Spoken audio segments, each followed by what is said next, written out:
8 కోట్ల రూపాయల్ని రుణమాఫీ కింద 31,000 రుణమాఫీ కోట్లలో 12,289 కోట్ల రూపాయల్ని ఈరోజు గౌరవ ముఖ్యమంత్రి గారు ఈ చెక్ ఇక్కడ నుంచి రైతుకి ఎలా ఇస్తా ఉంటారో వారు ఆ చెక్కుతో పాటు వారు ఇక్కడ చెక్ ఇస్తా ఉంటారు.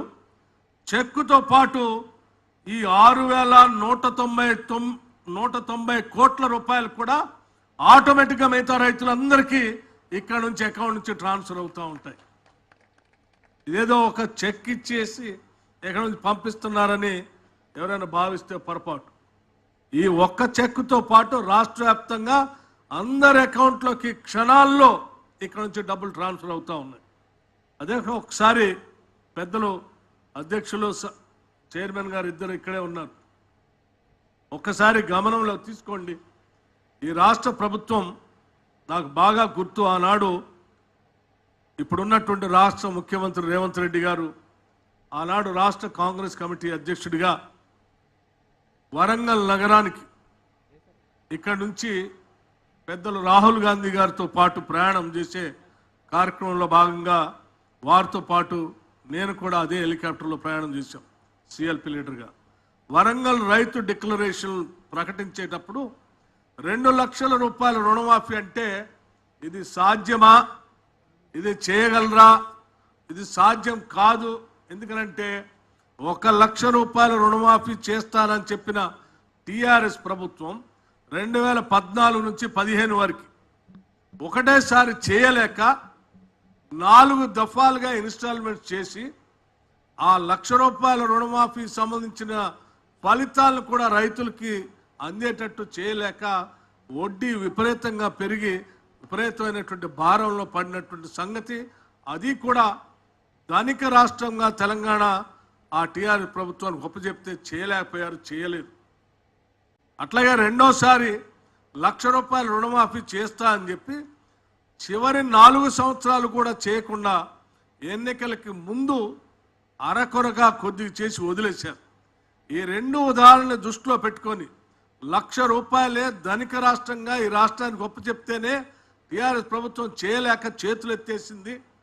మరి మీరేదో 2 లక్షల రూపాయలు అంటున్నారు, ఇది సాధ్యమా అంటే ఆనాడు రాహుల్ గాంధీ గారు పిసిసి ప్రెసిడెంట్ గారు సాధ్యమే, ఇది చేయాల్సిందే, రాష్ట్ర ప్రజలకి రైతాంగ సోదరులకి కాంగ్రెస్ పార్టీని అధికారంలో తీసుకొచ్చి రైతాంగ సోదరుల కోసం కాంగ్రెస్ ప్రభుత్వం ద్వారా ఇందిరమ్మ రాజ్యంలో ప్రజాప్రభుత్వంలో తప్పనిసరిగా చేస్తాం, మనకు సంకల్పం ఉంది, ఆ సంకల్ప బలంతో ముందుకు పోదామని చెప్పి చాలా గట్టిగా ఆనాడు వరంగల్ సభలో ప్రకటించినటువంటి రోజు నాకు ఇప్పటికీ గుర్తు అధ్యక్షుడు.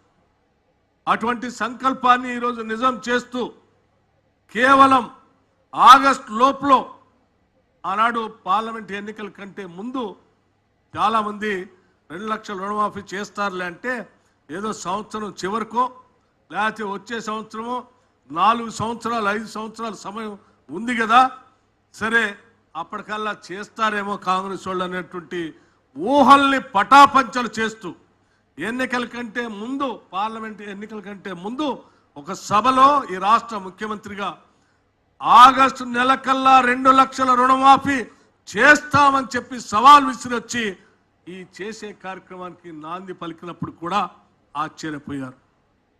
ఆ ఆశ్చర్యాన్ని ఈరోజు నిజం చేస్తూ ఆ 2 లక్షల రుణమాఫీని ఆగస్టు నెలకల్లా పూర్తి చేసి ఇచ్చినటువంటి ఛాలెంజ్ని వాగ్దానాన్ని ఇందిరమ్మ రాజ్యం కాంగ్రెస్ ప్రభుత్వం ఈ రాష్ట్ర ముఖ్యమంత్రి రేవంత్ రెడ్డి గారి నాయకత్వంలో యావత్ మంత్రి మండలి మొత్తం కూడా ఈ కళని ఛాలెంజ్ని నిజం చేస్తుంది, చేయబోతుంది అని చెప్పే కార్యక్రమంలో భాగంగానే ఈరోజు ఈ 2వ విడత చేస్తా ఉన్నాం. మిగతాది ఆగస్టు నెలలో కూడా పూర్తి చేస్తామని చెప్పి యావత్ రైతాంగ సోదరులందరికీ మనవి చేస్తూ కేవలం ఈ 2 లక్షల రూపాయల రుణమాఫీ కాదు, ఇంతకుముందు వ్యవసాయ శాఖ మంత్రి గారు చెప్పినట్టు రైతు బీమాకు సంబంధించి 1,580 కోట్లు రాష్ట్ర ప్రభుత్వం రైతు సోదరులందరికీ కడతా ఉంది. వాళ్ళు కట్టాల్సినటువంటి ప్రీమియంని 42 లక్షల రూపాయలు రాష్ట్ర 42 లక్షల రైతు సోదరులకు సంబంధించి 1580 మంది రైతులకు సంబంధించి రైతు బీమా రాష్ట్ర ప్రభుత్వం కట్టబోతుంది.